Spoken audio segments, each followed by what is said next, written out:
A vector value function is a function from a domain D to Rn that assigns to each point in the domain a vector in Rn. The fact that the codomain is a space of vectors is what makes this a vector value function.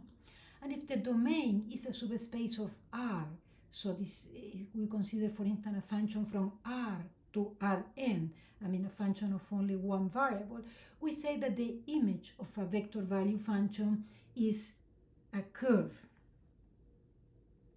So we have that the image of R in Rn, so this function maps the set of real numbers in Rn, so the image will look in general like any image of the line, an image of the real numbers.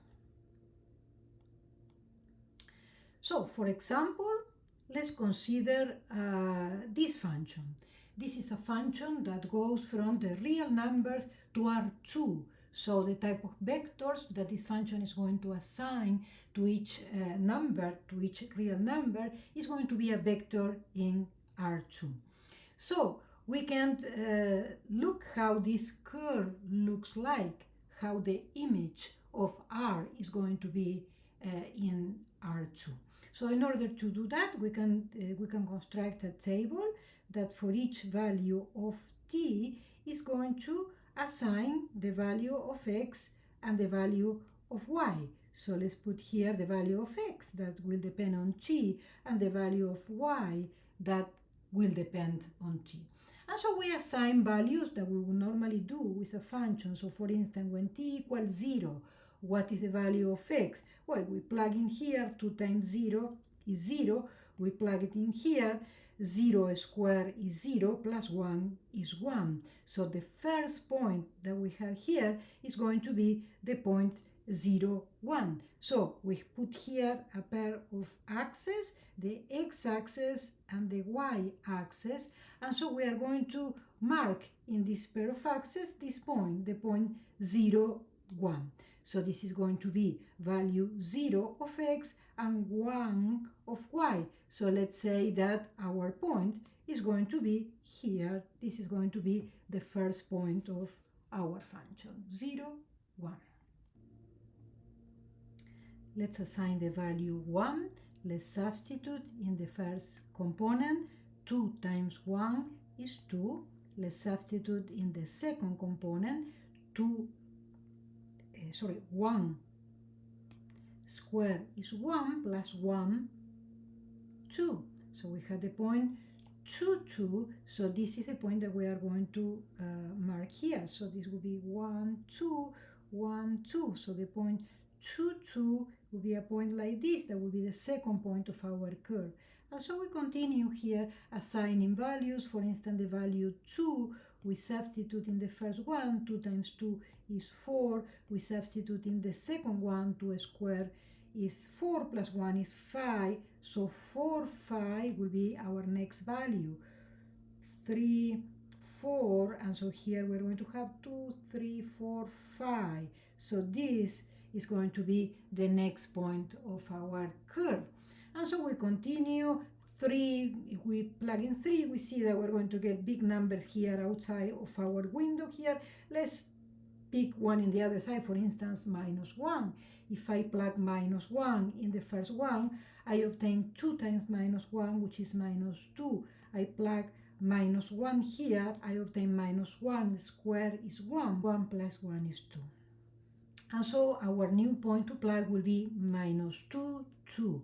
So this then is going to be 1, will be like this. Well, we can keep plugging different points and we'll see that our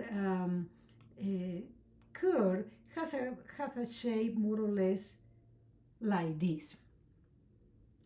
Well, this is going to be then the curve, the image of this vector value function that we call it curve. Well, this is the way then to graph a vector value function.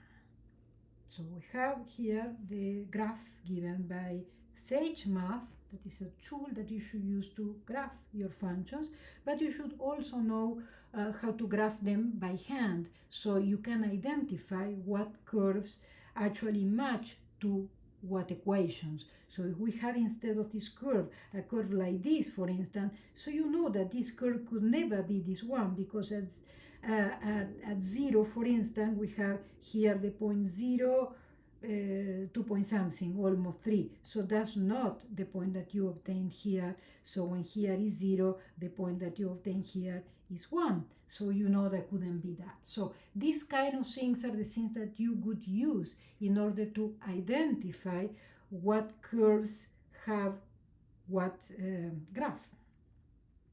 Something about notations. I mean, the notation for a vector can be any of the notations that we have been using for vectors. You can use the angle parenthesis instead of the regular parenthesis, or you can use the notation ij, where here will be the two components of the vectors. Okay, so once that we know what a vector value function is, essentially it's a function whose codomain is the space of vectors.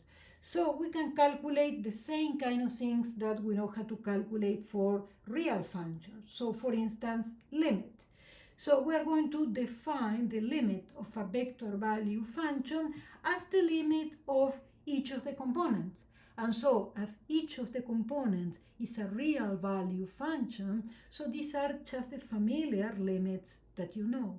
So in order to calculate the limit of a vector value function, so you have to calculate the limit of a real function in the same ways, I mean, using all the rules for limits that you know from Calculus 1.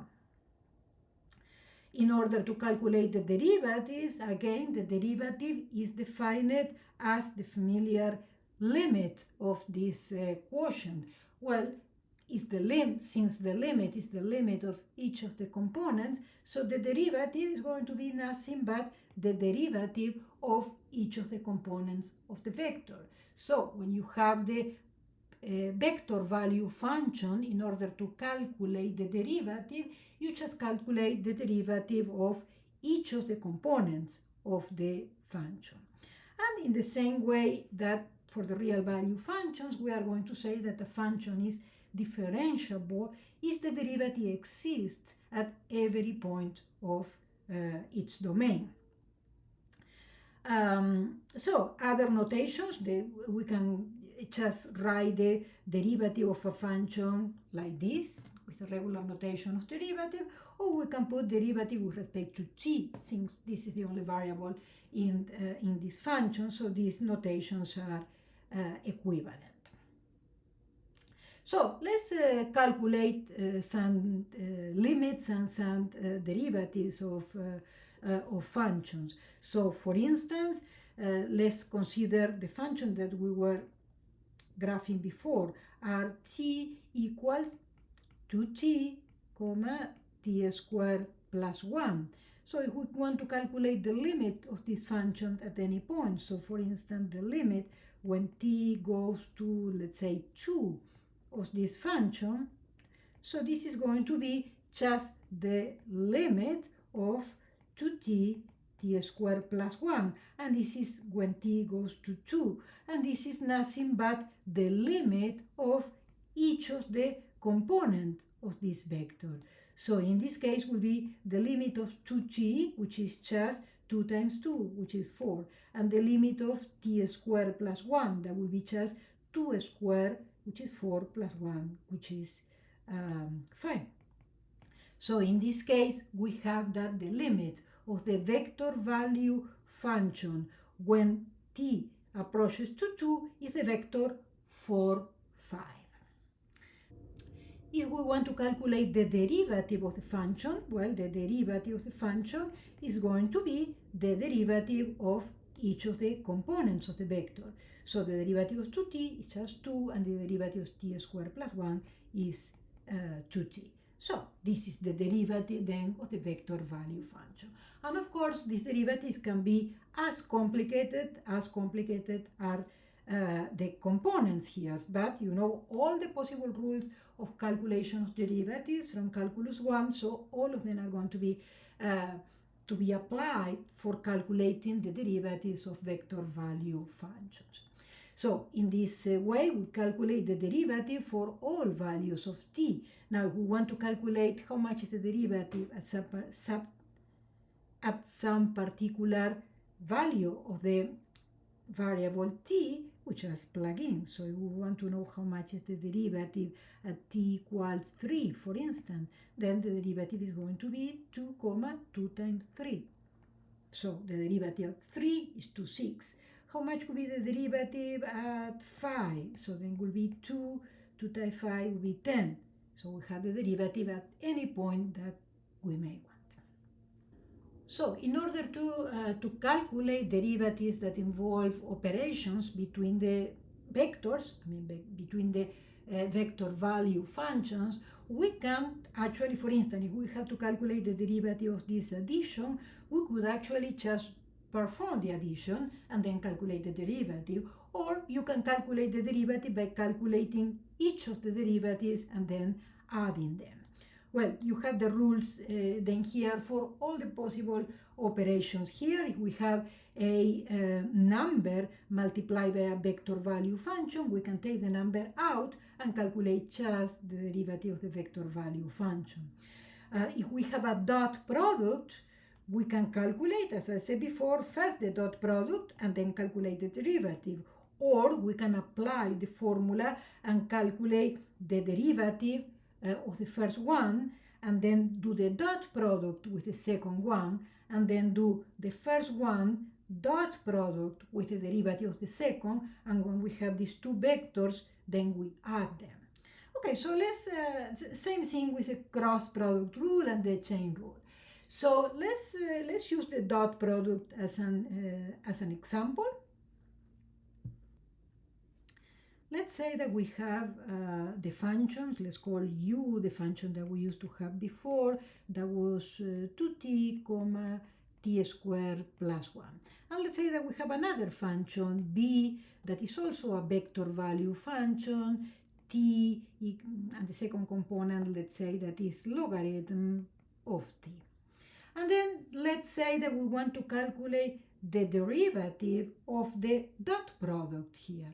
So we want to calculate the derivative respect to t of the dot product u times v. Okay, so we have two ways to do it. We can either do the dot product and then calculate the derivative, or we can apply the formula. Let's actually do it in both ways. So first, let's calculate the dot product of these two functions. So u times v, the dot product is, we have this and this. The dot product will be 2t times t, this is 2t squared, plus t squared plus 1 times logarithm of t. This is the dot product then of the two functions. We can expand this multiplication here to do the derivative easily. So this is 2t squared plus t squared logarithm of t plus logarithm of t. This is the dot product. And then let's calculate the derivative of this. So the derivative of the dot product is the derivative of this, right? So that would be the derivative of 2t squared will be 4t plus the derivative of t squared times logarithm of t. We apply the product rule, and then here will be t squared, the first one as it is, times the derivative of logarithm of t, which is 1 over t, plus the derivative of t squared, which is 2t, times the second one as it is, and plus the derivative of logarithm of t, which is 1 over t.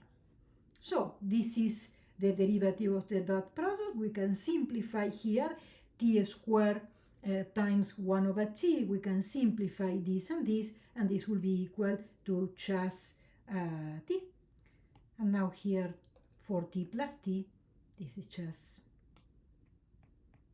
So this is then the derivative of the dot product. But according with this property, we could also apply this formula that is very similar to the formula of the product of real value functions.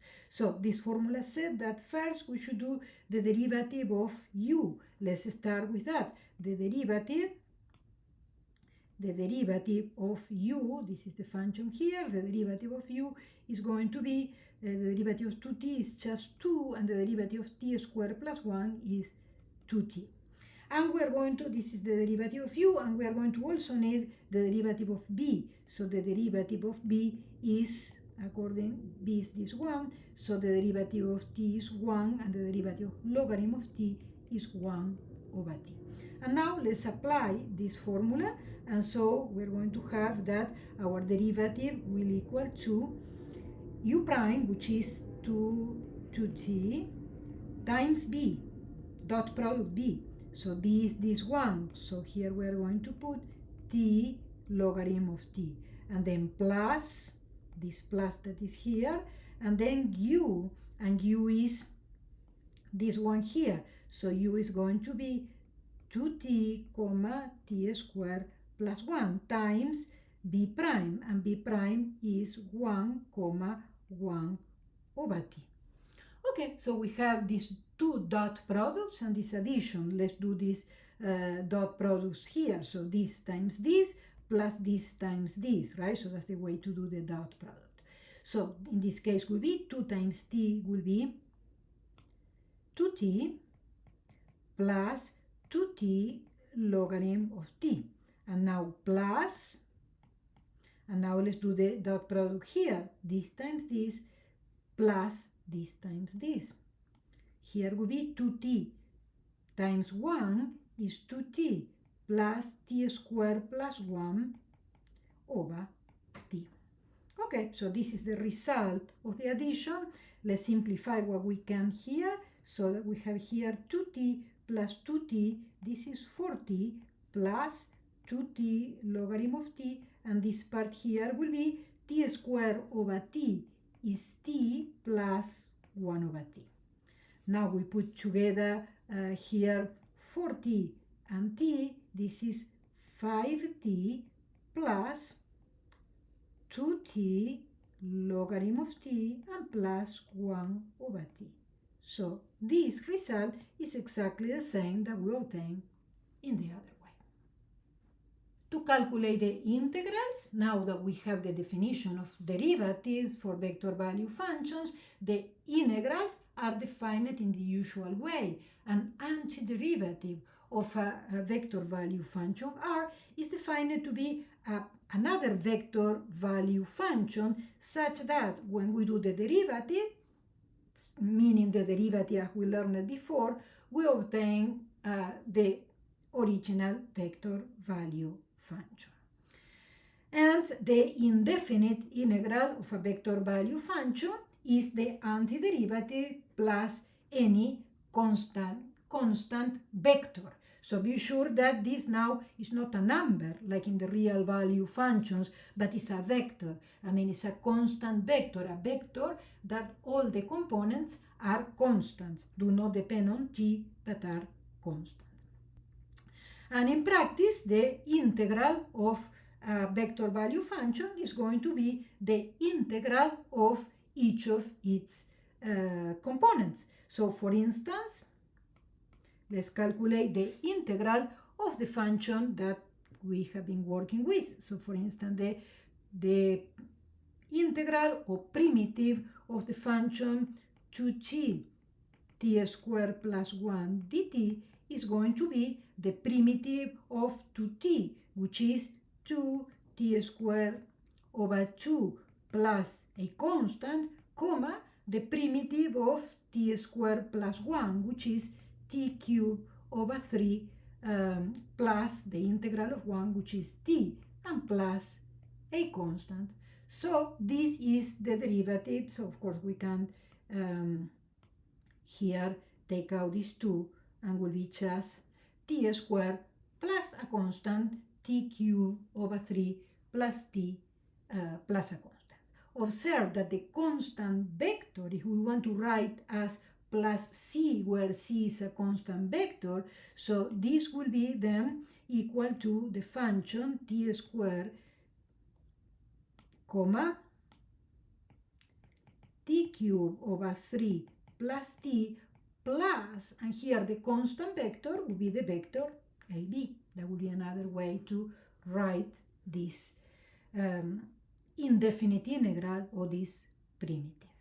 And in the same way, we can also calculate a definite integral. So the definite integral is just the indefinite integrals evaluated between A and B.